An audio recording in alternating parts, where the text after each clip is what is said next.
এখানে সমগ্র জাতির কাছে উপস্থাপন করছি। আমাদের যিনি গণতন্ত্রের জন্য আপসহীন ছিলেন, আল্লাহ যেন তাকে সুস্থ করে ঐক্যের প্রতীক হিসেবে বাংলাদেশের আগামী নির্বাচন এবং পরবর্তী সরকার গঠন পর্যন্ত এবং লং টাইমে তাকে হায়াতে তৈয়বা দান করেন। আসুন আমরা একটা মডেল স্থাপন করি যে আমরা একসাথে নির্বাচন করব, কিন্তু সংঘাত করব না। আমি আগেই এটা বলেছিলাম। আমি দক্ষিণ মহাসন্দি একটা বড় মসজিদে একদিন জুমার নামাজ পড়তে যাই। পরে আমি শুনলাম যে ইশাক ভাইও এসেছেন।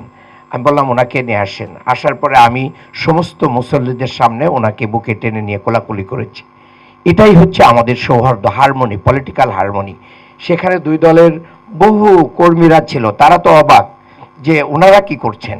তার মানে সেখানে কিন্তু একটা উত্তপ্ত পরিবেশ না হয়ে একটা কুলিং পরিবেশ কিন্তু হয়ে গেল সবার, এবং সবাই হ্যান্ডশেক করলো।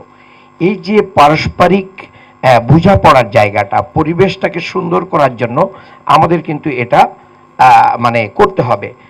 আপনারা দেখেন যেদিন ভূমিকম্পে আমাদের বংশালে একই পরিবারের পিতা এবং তার পুত্র মারা গেল, সেখানে শরীটোলা মাঠে একটা জানাজা হয়েছিল।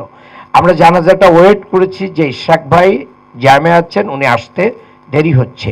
আমরা ওনার জন্য ওয়েট করে উনি আসার পরে আমি ওনার পাশে যেয়ে দাঁড়িয়েছি যে এই হাজার হাজার মানুষ দেখুক যে আমরা একটা সম্প্রীতির জায়গা আছে, আমরা এটাকে এভাবেই অ্যাড্রেস করতে চাই। আমি এই অডিয়েন্সকে বলতে চাই যে আমরা প্র্যাকটিসে আছি এবং আপনাদের পরামর্শ দ্বারা আমরা আরও রিচ হলাম। ভবিষ্যতে আমরা এটাকে আরও বেশি উজ্জীবিত করবো ইনশাআল্লাহ। আমাদের পার্টিতে প্রায় 43% নারী সদস্য রয়েছেন, এবং যদিও আমরা সব জায়গায় এটা ওপেন করি। গতকালকে আমাদের কেন্দ্রীয় শোরা আগামী 26 থেকে 28 সাল পর্যন্ত যারা কাজ করবেন, আমিরে জামাতের শপথ আগের দিন হয়েছে। গতকালকে আমাদের কেন্দ্রীয় মজলিসের শোরার মিটিং ছিল, সেখানে 286 জন সদস্যের ভিতরে 95 জন নারী ছিল। তো এই যে নারীর অংশগ্রহণ রাজনীতিতে একটা বড় ফ্যাক্ট। আমরা চাইলে কিন্তু নারীকে বাদ দিয়ে উন্নয়ন করতে পারি না, কারণ নারী আমার মা, নারী আমার বোন, নারী আমার মেয়ে। কাজেই তাদেরকে নিয়েই, তাদেরকে এই জায়গা থেকে রেসপেক্ট করতে হবে। আমরা যার ব্যাপারে আমরা কটু কথা বলি, গালিগালাজ করি, সে তো আমার মা, সে তো আমার বোন, সে আমার কন্যা।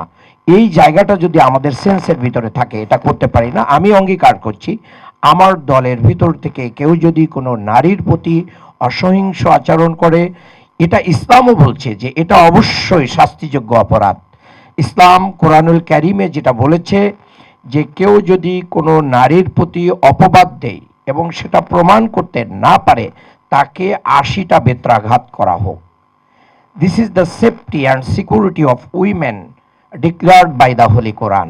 সো দ্যাট আমাদেরকে ধর্মের পাশাপাশি আমাদের যে সোশ্যাল হারমোনি, পলিটিক্যাল হারমোনি তৈরি করে আমরা এটা করতে পারি।